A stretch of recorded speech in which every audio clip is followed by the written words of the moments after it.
I'm Connor Old, and welcome to another episode of Masters of Controlled Chaos.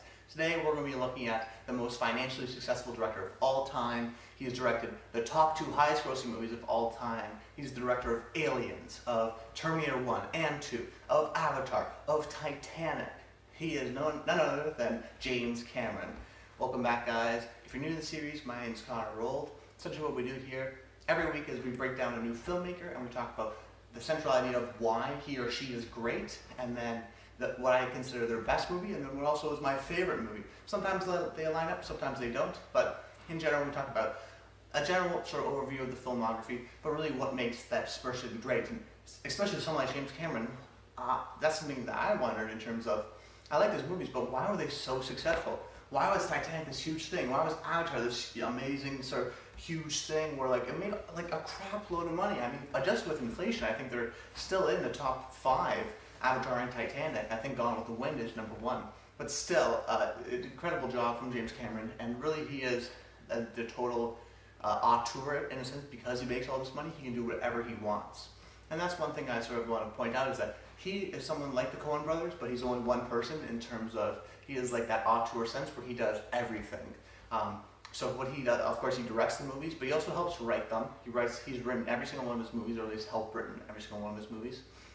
He also edits his movies, and he also produces his movies. And this is because, as a startup, he was actually going to college for physics, and then decided, okay, I'll be a truck driver, and then that didn't work out, and then saw Star Wars and was like, wow, I really want to do that, and got into it, and started going from the low-level work. So he worked as a production assistant, but he also did a lot of visual effects stuff. He was a visual effects supervisor for things like, I think, John Carpenter's The Thing, 1982, and he's also done a lot of art direction stuff. So that's a lot of people say about him, is he's definitely a perfectionist because he knows everyone's job. A lot of directors, maybe like a Ridley Scott, they're directors, they're not even writers, they don't edit, they don't produce, they just sit back and they tell you what to do and they lead, and they're great leaders for that. But someone like James Cameron, he's sort of in the ground floor in a sense, where he's making sure everything is to his liking. He's very much a perfectionist, like a Kubrick, like a Fincher. He's definitely on those levels, where if he doesn't get the shot he wants, he'll fire you or he'll do it himself. And that's what a lot of people say. It's like, if you don't do your job right, James will come over and he'll do it for you and like fire you or whatever, because he knows how to do it. He's got that cocky sort of personality apparently, but he's definitely what's the word? Like he's very much in the filmmaking process from every single level. You know, from the writing and then to the directing and then to the editing and then the producing of getting funding and then telling everyone about it through press and whatnot.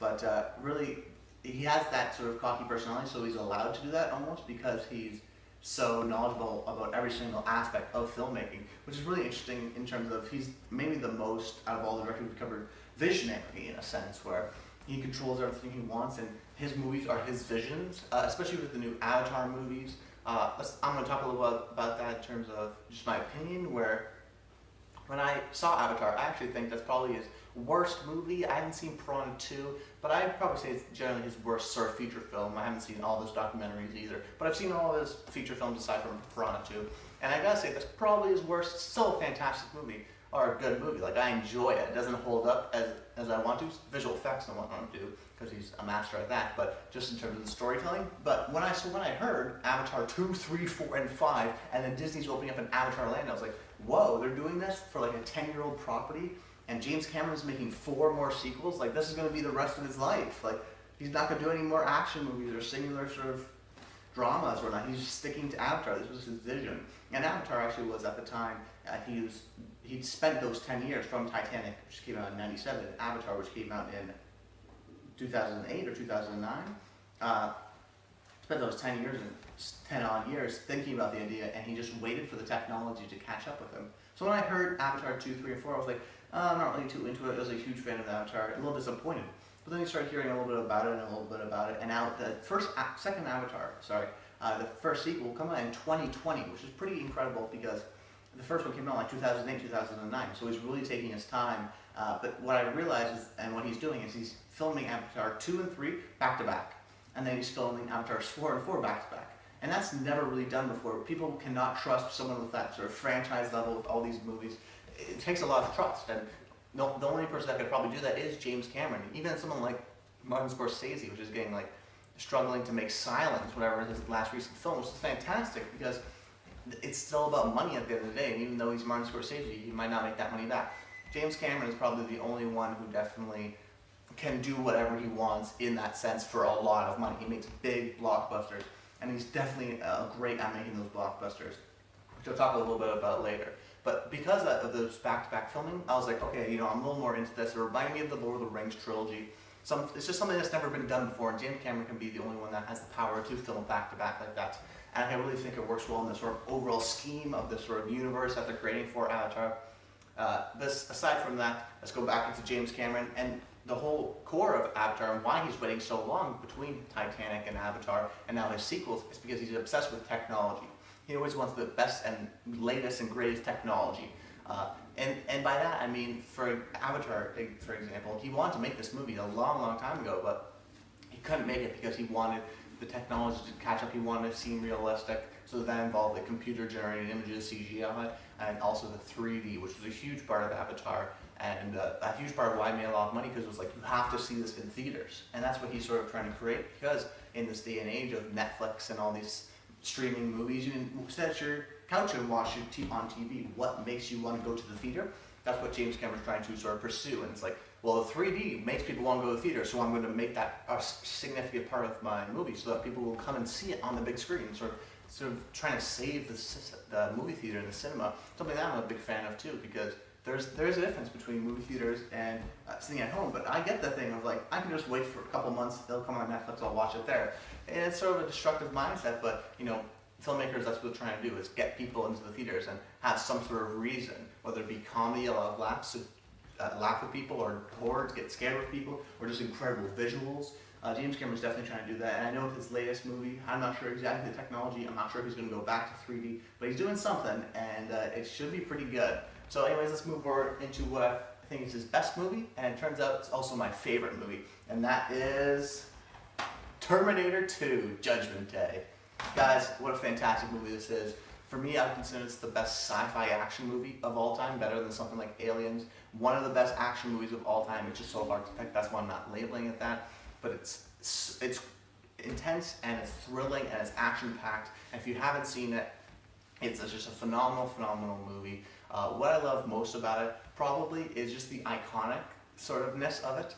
It's been in pop culture for so long. People know, Arnold Schwarzenegger and his voice, and I'm the Terminator, and like Hasta la Vista, and Baby, and all these sort of lines, and I'll be back, of course. These signature action one-liners, and these are the one-liners that stay around, especially when you're thinking about other movies. It's like, can you name me the one-liner from Die Hard? Yep, yippee-ki-yay, motherfuckers. And then can you name me a line from Point Break, whatever? I'd say like, I am an FBI agent, and all those stuff, like the good ones. I think you remember the one-liners, and even though it's sort of like cheesy in a sense, Terminator 2 surpasses the cheesiness of something like a Point Break, say, and really becomes serious. And it's also a good sci-fi movie. It takes place on Earth, but having the sci-fi elements and the lore for people to really dig into, and people have dug into, is really amazing. Where he plants that seed and lets you sort of figure it out, and what would this be? What would this be? And asking questions. Someone like Stanley Kubrick does really, really well. And another thing, it's a great sci-fi movie because it does what all sci-fi movies do, great ones at least, which is establish a concept and then sort of ground it in reality, or use it as a mirror to hold and reflect up to society. Something like Arrival is about aliens and all this stuff, but it really is about unity and coming together and working to get together, and peace in a sense. And same thing with Terminator 2. It's about all these robots and stuff like this, but it really is a character piece of motherhood and fatherhood and being a kid, but it just happens to be like this is the end of the world scenario in a sense. And I really, really, really enjoy that. And what I really like about this is, we have, of course, the first Terminator here, which James Cameron did in 1984. Then he moved on to do Aliens in 1986, and then The Abyss in 1989. And it wasn't until 1991 where he did Terminator 2. So that's a whole 7 years between first Terminator and Terminator 2. So that's really interesting because he's not like doing it right after another. They weren't like, oh my god, Terminator is this amazing hit. Do a sequel, like that sort of 80s sort of mentality was. He decided, no, I'm not going to do that. I'm actually going to go and take someone else's movie and make that a sequel. And he turned Alien to Aliens, building on that lore, does an incredible job with that. But with Terminator 2, what I love about it is he's building upon himself. He's not building upon Ridley Scott, who did an amazing job for Alien, and then James Cameron did an amazing job sort of topping that in a sense with Aliens and making it from a horror movie to more of an action movie. But what James Cameron does, he does the same with the Alien franchise, he does with the Terminator franchise. The first Terminator is a little dark, a little more horror, a little scarier, a little more sci-fi. And number 2 is a full-out sort of action movie with set pieces and a lot shooting, a lot of guns and death, and it's an action movie for sure. It's high-paced and it's thrilling, but still got that sci-fi element. And that's why I sort of pick it over Terminator, because Terminator is definitely a little bit more of a thriller, I'd say, and Terminator 2 I just like a little more because it's just this quintessential action movie. And James Cameron knows how to direct action, whether it be Aliens or even Avatar or Terminator 1 or 2. He really does a great job at that. But he can also do other things like Titanic, a romantic movie, drama or whatever, tragedy. And so he's definitely sort of varied, but I would say his prominent voice is definitely sort of like fantasy, sci-fi, action. That's what I sort of consider it. And then, okay, well, I'm going to sort of spoil quickly T2. I'm going to raise my hand for the spoilers, and when I put my hand down, the spoilers will be done. So if you haven't seen T2, just mute the video for a second.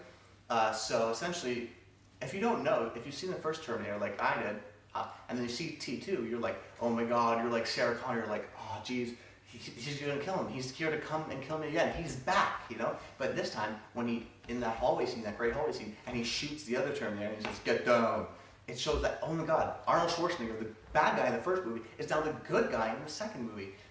Just a fantastic twist. And if you didn't know that, like I didn't, it really adds to the value of T2. So that sort of twist, I really like. Okay, spoilers done now.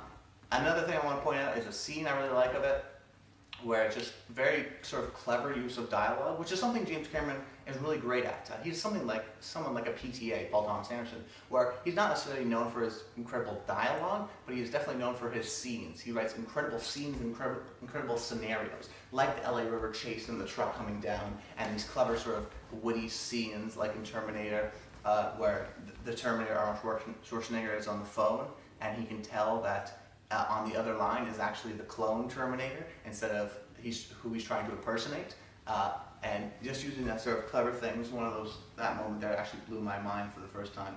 And really, just the visuals on this movie definitely, because I watched at a pretty young age actually, it really stuck with me. So when I was rewatching it again for this episode, I was like, wow, I really remember a lot of this movie, because a lot of these visuals just really stick in my head. Compared to a Terminator, this one just really has stuck with me over the years.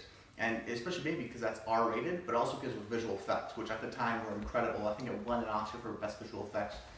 And why not? And of course it is, because it's just incredible. It holds up to today. Some of them don't really work, but the main part of the Terminator T-1000 and how he's melting away when we shoot him, he melts into like steel and then forms back. And it's like, wow, that for 1991, that's fantastic.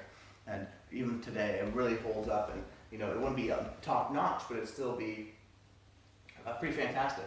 And what I really love about it, like I said, is the iconicness of it. So you have the iconic outfit of the leather jacket and the pants and the sunglasses and the shotgun and the motorcycle. It's like that shot is just so iconic and will go down in movie history for a long time. And what I really love about it is just the iconicness and the lines, and of course the score, and just it oozes confidence and it oozes like badassery, which is what these action movies should do. And he's a quintessential action hero where he doesn't say much, he's a man of few words, but when he does say it, it's good. And there's parts of levity and there's parts of funny, and there's bonding between Terminator, Arnold Schwarzenegger, and oh my god, what's his name? Oh, Connor. I lost it. It's not Connor. Sarah Connor, I know, but then John Connor, that's my bad. And also, I want to point something out here, is that this is a fantastic blockbuster, which is something we don't really have today.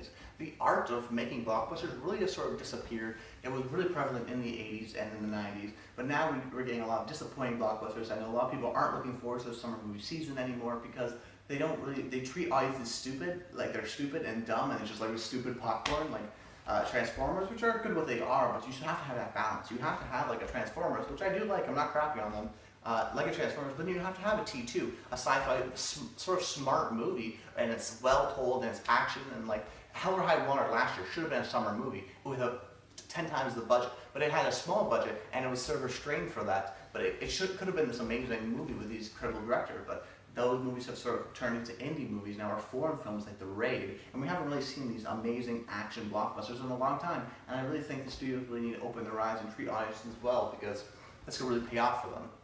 So anyways, guys, that's it. That's why James Cameron is a master of controlled chaos. If you don't know, you can always comment below. I love hearing your comments. What's your favorite James Cameron movie? I'm pretty sure you've seen one of them.